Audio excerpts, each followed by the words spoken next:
My name is Brianna Oliver, and I am a manager, supervisor, and server at Chez Genèse, and I will be talking today about how to talk to people with disabilities. Because it's really important in disability advocacy to understand how to talk to disabled people and how to talk about disabled people.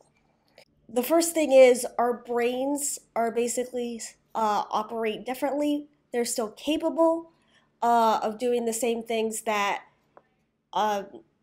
everyday people can, but they just process and handle information differently. So don't talk down to or baby people with disabilities. An example that I have is when I was talking to a friend about moving out of my parents' house. They said, "I know this is a lot. Do you want to continue another night? Call me later or continue like this," which is good because they gave me options. They gave me a chance to process how I was feeling and then come up with a solution, which makes me feel like the situation is in my hands. We can do whatever we want, which was really empowering for me.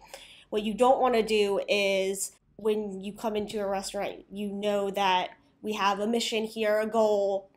A table one time was really upset with me because I was getting things wrong. I was kind of spilling the coffee and I was taking longer to do their order.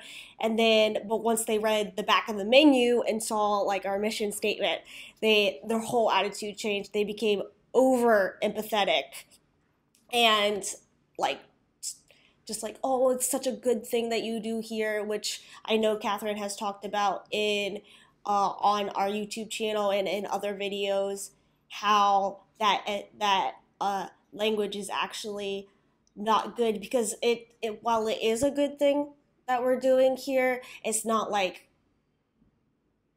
a miracle what we're doing, or it's not anything out of the ordinary. We're just hiring people that people normally don't hire because we're looked down upon. So another good thing is to ask how you can accommodate someone's disability.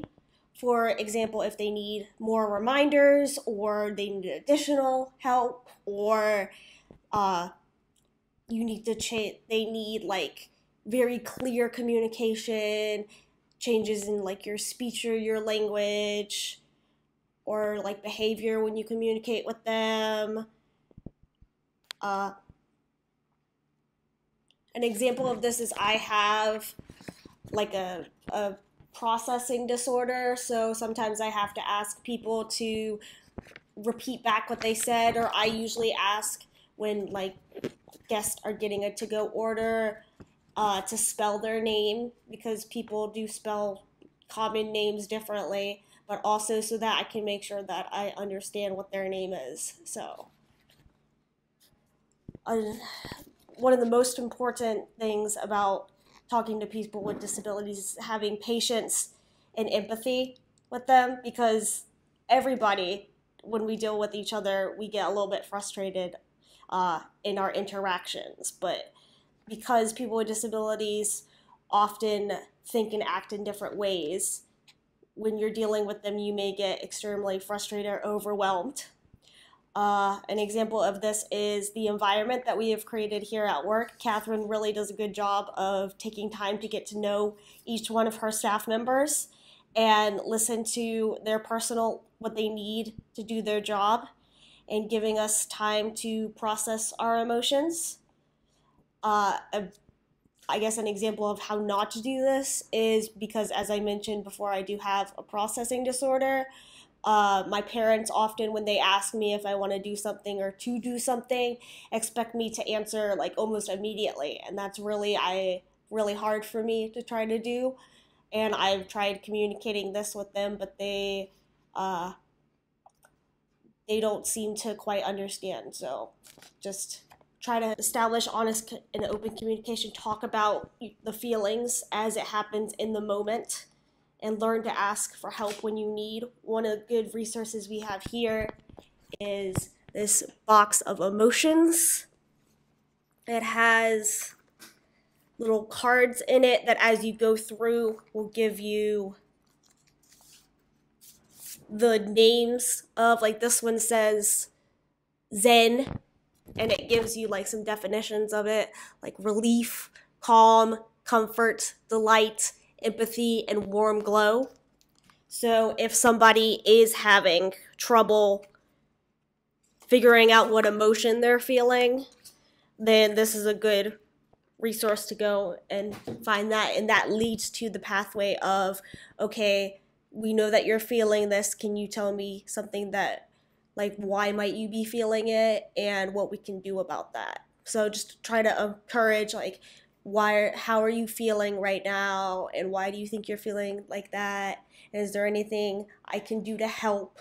Is important between the employer and the employee, because we will always want our employees to be on their on their best mood when they're working. And then the last thing about talking to people with disabilities is to appreciate our quirks and encourage authentic self. And many disabled people are taught early in life to blend in, or are forced to tone down some of their personality because others see it as annoying. So a personal example of this is, I have always worried about being too much for people. I tend to either go 100% or nothing at all. So I really don't have an in-between to my personality. And in the past, I have had people actually walk away from our friendship because they were tired of dealing with that constant swing of emotions. And this led me to be willing to change my personality in like a snap second in order to make people happy and make people stay. But in reality, I shouldn't have to do that. So just encourage disabled people to be their authentic self, ask about what their hobbies and interests are, and really encourage their own self-exploration is probably the last thing that I recommend. Bye.